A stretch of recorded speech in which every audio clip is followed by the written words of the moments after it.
Nakoy usa ka amiga nga arangan sa kinabuhi apan ang iyang inahan nagsakit og cancer. Niabot sila sa laing-laing lugar sa Pilipinas para magpatambal. Nidangop sila gani sa mga healing centers. Nagpapandong pa gani sa mga healing priests o nagpa-pray over pod sa mga charismatic groups. Apan wala jud siya naayo. Sa dihang ang iyang inahan namatay sa cancer, nakapangutana siya sa akoa, Father, nganong wala man siya naayo? Lisod nga pangutana apan giingnan ko siya, it's not for her. Ang gasa nga maalim sa iyang sakit dili para niya.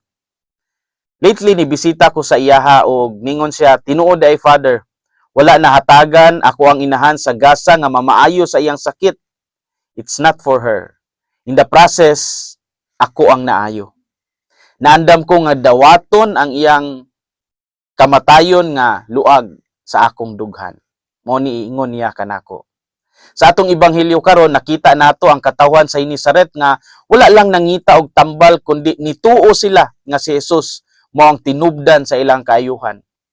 Sa ilang hugot nga pagtuo, ilang gidala ang tanang mga masakiton ngadto kang Jesus.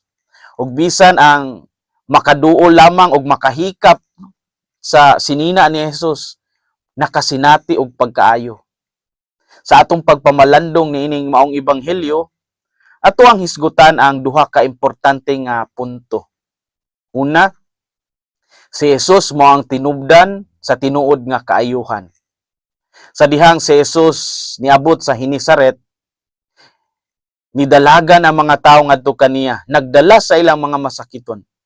Bisan asa siya moadto, sa baryo, sa lungsod, sa umah, gipadangat kaniya ang mga nagkinahanglan og panambal. Sa ilang panglantaw si Jesus dili lang usa ka mananambal apan siya ang tinubdan sa ilang paglaom og kaayuhan. Ang kaayuhan nga gihatag diay ni Jesus dili lang pisikal kundi espiritual usab. Daghang masakiton ang nangaayo apan daghan usab ang nakabaton og kalinaw og pagbag-o sa ilang kinabuhi. Sa atong panahon, daghan ang nangita og kaayuhan sa kalibutan. Pinaagi sa kwarta, pinaagi sa gahom, pinaagi sa kahilayan, apan ang tinuod nga kaayuhan, anaa lamang diha kang Kristo. Sa pagkatinuod lang gyud, dili tanang sakit, mahimo natong tambalan pinaagi sa medisina. Ang kasakit sa kasing-kasing, sama sa kasubo, kasuko, kapakyasan, walay tambal nga anaa sa butika.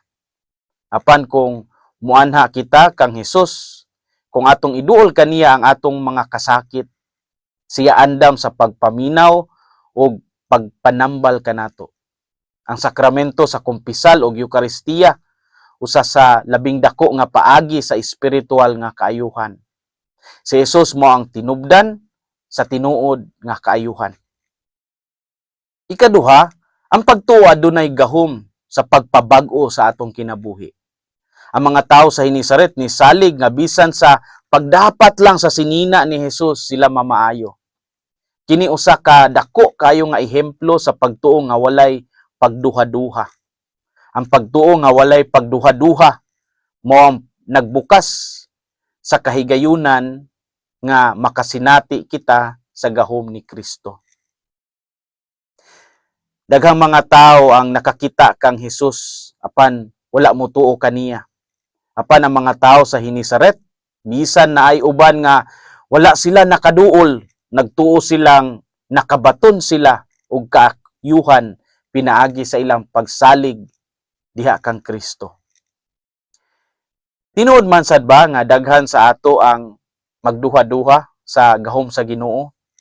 Kung moabot ang mga hagit sa kinabuhi, mga pagsulay, sakit o kasubo, usahay malimtan nato nga si Jesus kanunay nagapaduol nato. Apan kung kita mosalig sama sa mga tao sa Hinisaret, mahimo kitang makasinati sa iyang gahom o kaayuhan. Si San Camilos de Lilis, sa wala pa niya nasinati ang gugma ni Kristo, Naadik siya sa sugal ug putong sad siya kaayo. Apan sa dihang siya nalamdagan na sa gugma sa Dios, siya nag-alagad sa mga masakiton ug didto siya nakasabot sa gahom ni Kristo sa pagpangayo. Iyang nakita ang tumong nganong niagi siya sa mga kasakitan ug paunsa nga sa grasya sa Dios ang iyang kasakitang nasinati maura usab ang nahimong pagmatuod kung giunsa siya paghigugma sa Dios. Mao ni ang giingon nato nga your pain can be your greatest testimony. Ang iyang kasakit mauunya ang iyang labing dakong pagmatuod nga gihigugma siya sa Dios. Mga igsuon atong hinumduman nga si Jesus mo ang tinubdan sa tinuod nga kaayuhan ug ang pagtuo mao ang yawi sa pagdawat sa iyang grasya. Dili lang kita motuo kang Jesus sa panahon sa atong kaharuhay, kundi bisan sa atong mga kasakit ug pagsulay. Una nato tapuson kining atong pamalandong ato una nga pagtimbaya sa atong mga kaigsuonan nga naminaw kanato sa bidlisiw sa pulong sa Ginoo.